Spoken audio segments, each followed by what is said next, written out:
Guys, good morning. At syempre, kagigising lang natin at tayo ay gusto ko sana magsayaw pero nakita ko ang mga hugasin namin, guys. Syempre, magligpit muna tayo. Kasi nga, wala tayong anak na babae.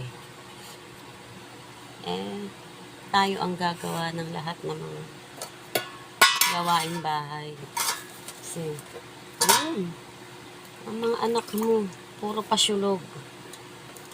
Ang kakainis. Hindi ko alam kung anong oras sila natutulog. Minsan gusto ko nang patay ng wifi. Kasi reflect yung ilaw. Hindi mo nga, syempre pag tulog ka na, hindi mo na alam kung anong oras mga nagigisingan mga yan. Ay natutulog. Kaya wala kang mautusan. Kaya minsan pag nasisira ang cellphone nila, sabihin ko, buti nga hindi ka na makakapagpuyat.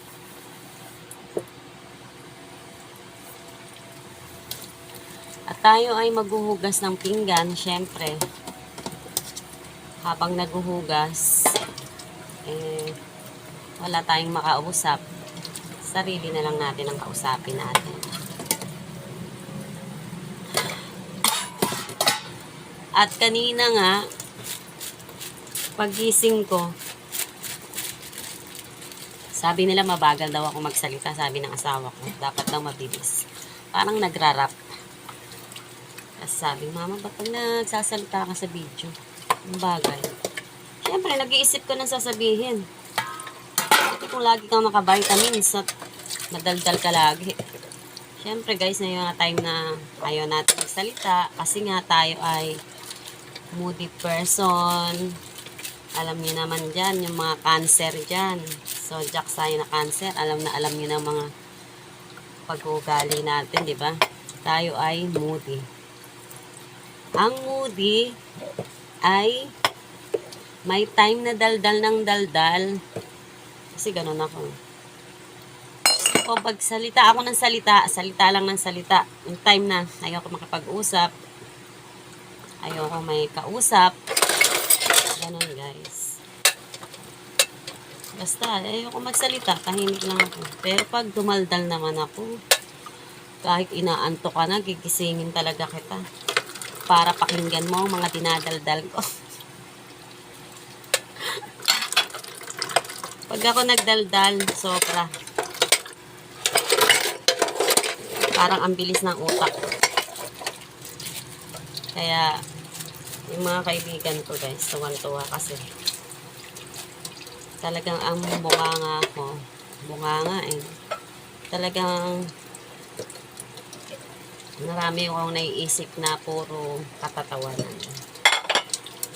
At hindi sila makakasingit sa mga kadaldalan ko. Dahil, ang ginagawa lang nila ay tumawa ng tumawa. At ayan na nga guys, tayo ay katulong muna ngayon. Kaya mahirap pala yung wala kang anak na babae. Kasi lahat tatrabahuhin mo. Hindi lang naman tayo isang nanay, kundi isang raketerang nanay din. Na hindi lang tayo nakaupo. Dahil bata pa lang ako ay mahilig na ako mag-business.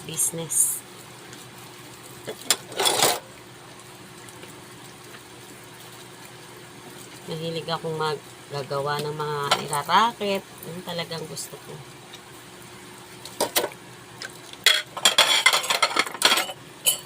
Kaya minsan, para ka ng paikot-ikot ka na lang kung ano yung naisip mong gawin. Tapos naisip mo, ano palang gagawin. Ang hirap ng puro lalaki ang anak.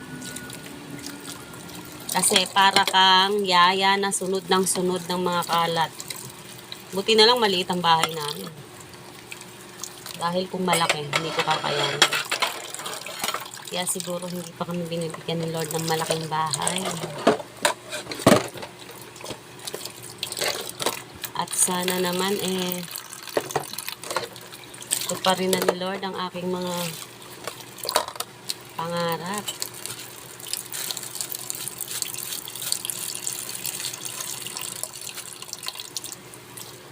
Kasi naman, syempre, mas lalong masaya pag natupad na yung pangarap. Pero kontento naman ako sa ganito, guys. Hindi ako mapaghanap. Anuin mo nga yung malaking bahay kung hindi ka naman masaya. Pero masaya ka pa rin kasi nakakamit mo na yung gusto mo. At least, kahit maliit ang bahay namin ay mga anak ko mababait. Ayun, isang kayamanan na yun. Yung laki anak mo, tapos mababait.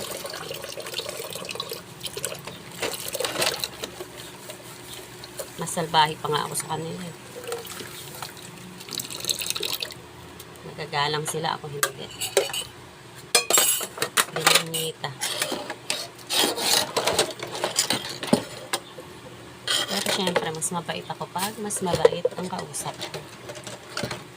Yun lang naman tayo dumidepende kung sino yung, anong klase yung kausap mo. Pag alam kong mataray ang kausap ko, syempre, tatarayan ko rin yan. Hindi ako magpapataray. Pero pag alam kong mabait ang kausap ko, yes, boss.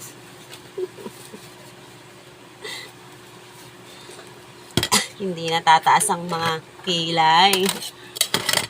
Mabait eh. Bagay, wala naman akong nagkika-close, guys, kasi magaling ako makisama. Tsaka flexible. Flexible ang lola niya. Maarte. Sa mukha ba naman niya, mag-aarte pa. Naku. Yung mga maaarting tao yan ay mabilis ang nabiguan. Nag-uumarte ka, tapos pag uwi nyo sa bahay, wala ka palang ulam. Diba? Diyan na lang nila dinadaan yung mga arte nila. Pasosyal ka, tapos wala ka palang pera. Dapat magpakatotoo ka, diba guys? Kung ano ka, magpakatotoo. Kasi feelings mo ang kalaban mo. Pag di ka nagpapakatotoo sa sarili mo, parang iba, parang hindi ikaw na. Basta yung parang pakiramdam, nahiya ka ba sa sarili mo? At yun nga, syempre, nadaan natin sa kwento ang mga hugasan natin. At masyado ng mahaba. Sayang ang ads. At tayo ay magbababo na. Pagkatapos maghugas ng pinggan, mamalengke naman tayo. Tapos, siyempre, hindi ka makapahinga, magluluto ka. Tapos, pagkatapos magluto, papakain ka na ng mga anak. Naghahain ka na. Ang hirap.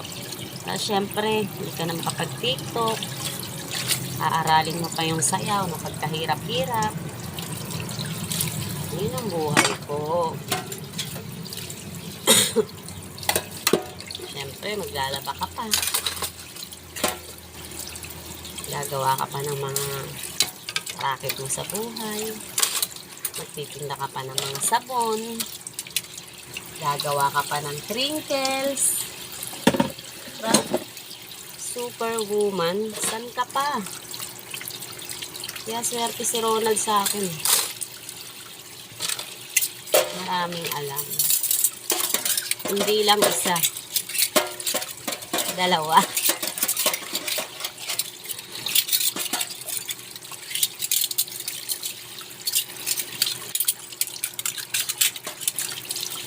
Kaya, nako. Pag konti ang alam mo, gutom. Kaya pag konti ang alam natin sa buhay, guys, huwag na tayong mag-aanok ng marami. Ako nga, sabagay, hindi naman ako nagsisisi na marami yung anak ko kasi Napalaki ko naman sila ng maayos. At matataba. Malulusog. Matatakaw. Natutuwa naman ako sa kanila. At least, pagtanda mo, makikita mo na malalaki na yung mga anak mo. Hindi katulad yung